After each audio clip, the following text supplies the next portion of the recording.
Snowflakes spiraled lazily from the gray December sky as I turned the final bend of Pine Hollow Road. The mountain lodge appeared through the trees, rising from the white, dusted landscape like a memory made real.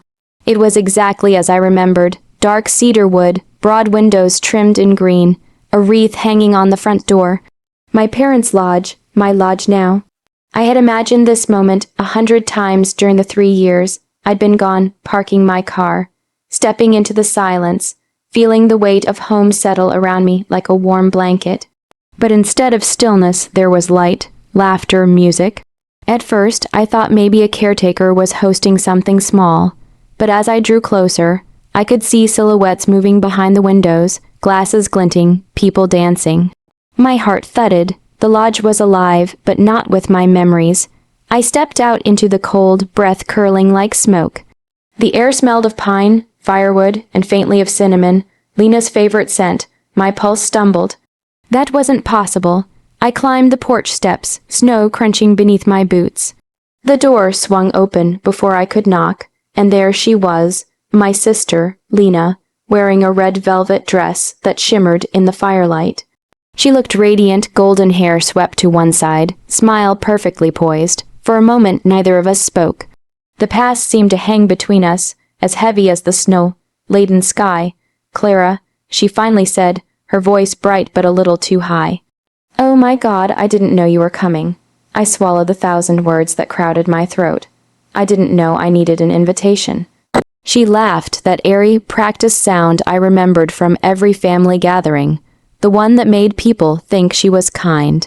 "Of course you don't. Come in, it's freezing."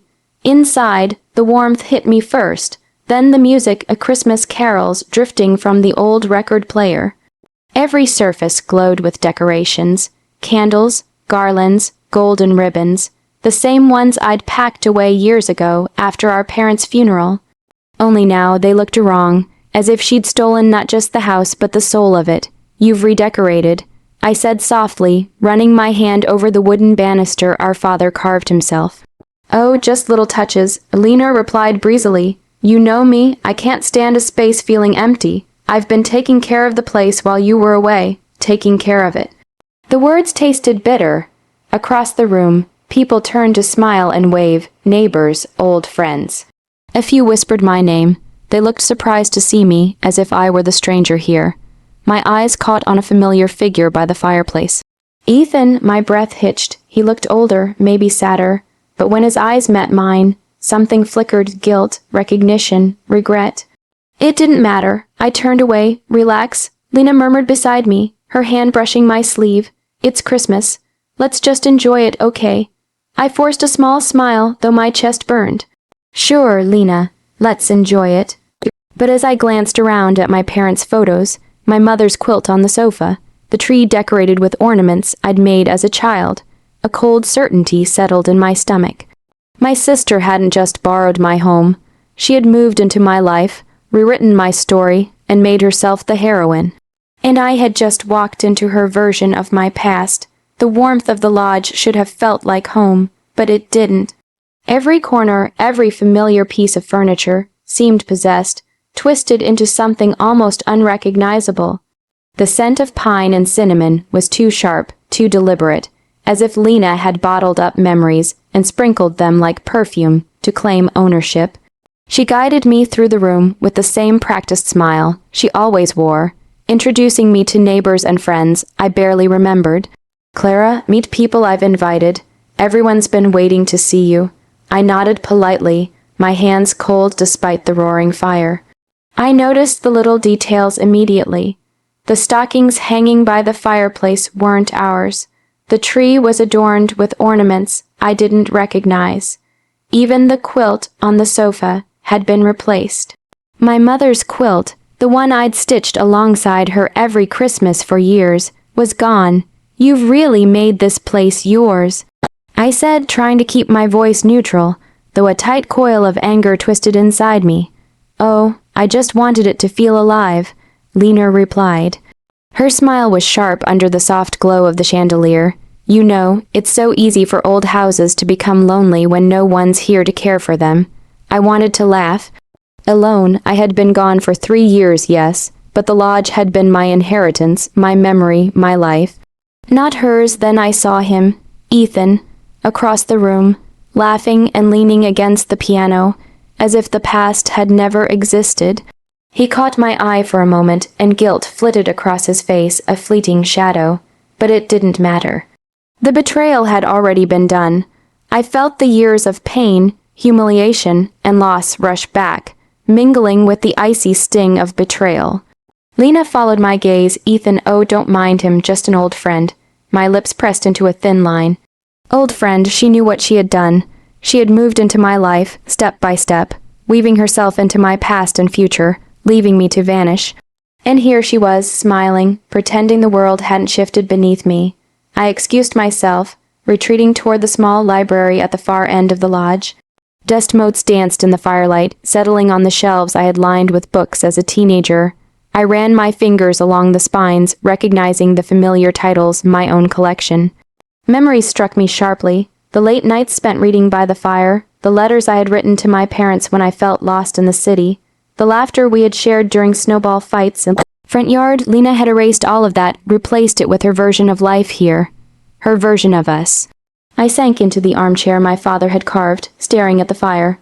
Anger and grief swirled together, an unstoppable storm. But beneath it, a quiet determination began to form. She could take the house, the people, the decorations, but she could not take my truth.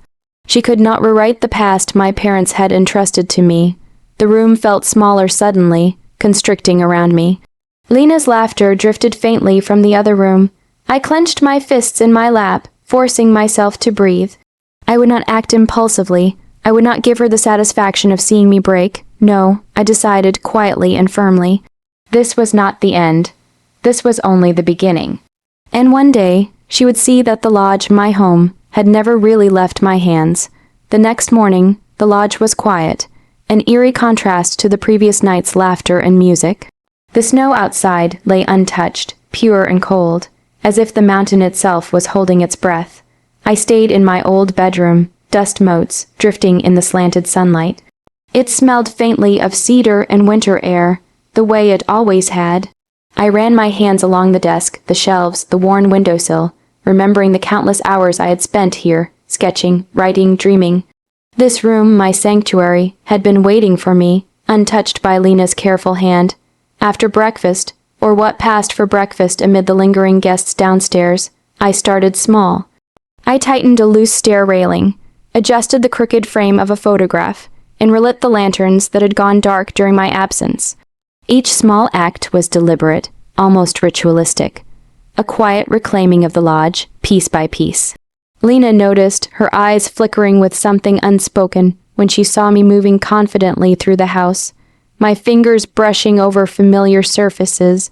"What are you doing?" she asked one evening, her voice carefully neutral, but her hands twisting a napkin in her lap. "Remembering," I said softly, letting the word hang between us. I didn't add that I was planning. Planning not with malice, but with precision, the kind of quiet storm that doesn't announce itself until it's already done. That night, after everyone had left, I explored my father's study, searching for memories buried in the corners of the lodge. And then I found it, a sealed envelope tucked under the false bottom of a drawer. My father's handwriting on it was unmistakable, deliberate, filled with the steady certainty he always carried. I opened it carefully. The letter inside made my chest ache with a mixture of grief and vindication. "Clara, my steady one, the lodge is yours. It always has been. I trust you'll protect it, not just for yourself, but for the spirit of this family. Don't let envy take root here. It destroys everything." My hands shook slightly as I read it again. Lena had known. She must have seen this letter years ago, hidden it, and watched as she gradually stole my life, piece by piece, memory by memory. The lodge, my sanctuary, my inheritance, had been hers to claim only through deceit. But her deception had a weakness. My father's words, his trust in me, were stronger than her lies. I realized then that revenge didn't need to be loud or cruel. I didn't need to yell, to argue, or to expose her in front of the world.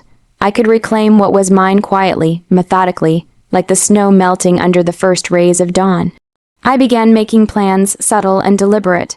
I would fix what she had broken, restore what she had overwritten, and when the time was right, show the truth to everyone who had been fooled.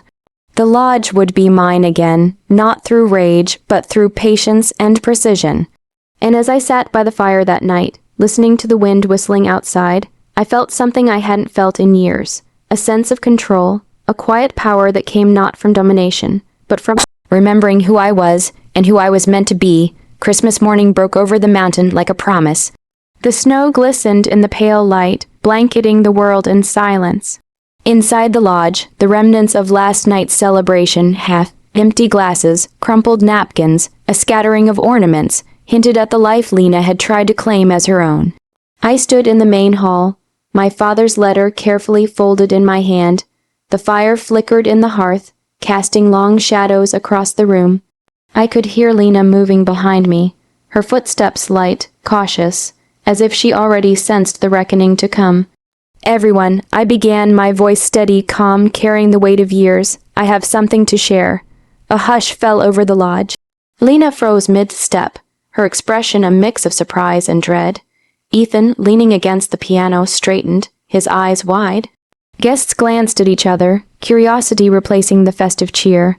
I unfolded the letter and held it where all could see. "This is from my father," I said. It was addressed to me. The lodge, our home, has always been mine, legally, spiritually, and by his own words. Everything Lena has told you that I didn't want it, that I abandoned it, has been a lie. Gasps filled the room. Lena's hand flew to her mouth, her carefully constructed mask cracking. Ethan's face fell. He had been part of her deception, unknowingly or not, and now he understood. Lena tried to speak, to offer a weak excuse. I didn't let her finish. I had no desire to humiliate her. That wasn't my style. My power lay in quiet truth, in undeniable fact. "I am not here to punish anyone," I continued, my tone gentle but firm. "But the truth cannot be ignored. This lodge belongs to me. I will honor it as Dad intended." I looked around at the assembled guests, their eyes flicked between Lena and me, disbelief softening into understanding. Lena's shoulders slumped. The fire of her confidence, carefully nurtured over years, had gone out. She had built her victory on deceit, and it crumbled in the light of truth. "I will allow one last Christmas celebration here," I said, my voice almost kind, "but tomorrow I reclaim my home." The lodge remained quiet, the tension easing slightly. Lena said nothing. Ethan offered a small, tentative nod, silently acknowledging his mistake. Guests murmured, uncertain but respectful. Later, after everyone had left, I returned to the hearth.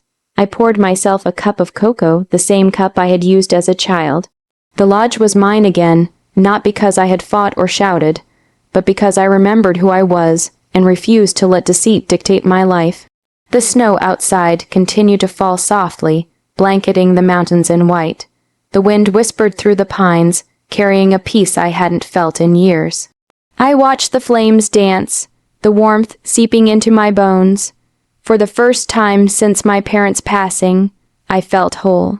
Lena's betrayal, Ethan's complicity, the stolen years, none of it could touch me anymore. The lodge had waited, patient, for me to return, and I had. I smiled softly, raising my cup in quiet toast to the empty room, to memory, to truth, to the strength of knowing yourself. And as the fire crackled, I finally understood what my father had meant when he entrusted this place to me. Home is more than walls and furniture. Home is history, heart, and the courage to reclaim what is yours, not with anger, but with unwavering resolve. The lodge was mine. I had walked through the storm, and now, in the soft glow of the fire and falling snow, I was finally home.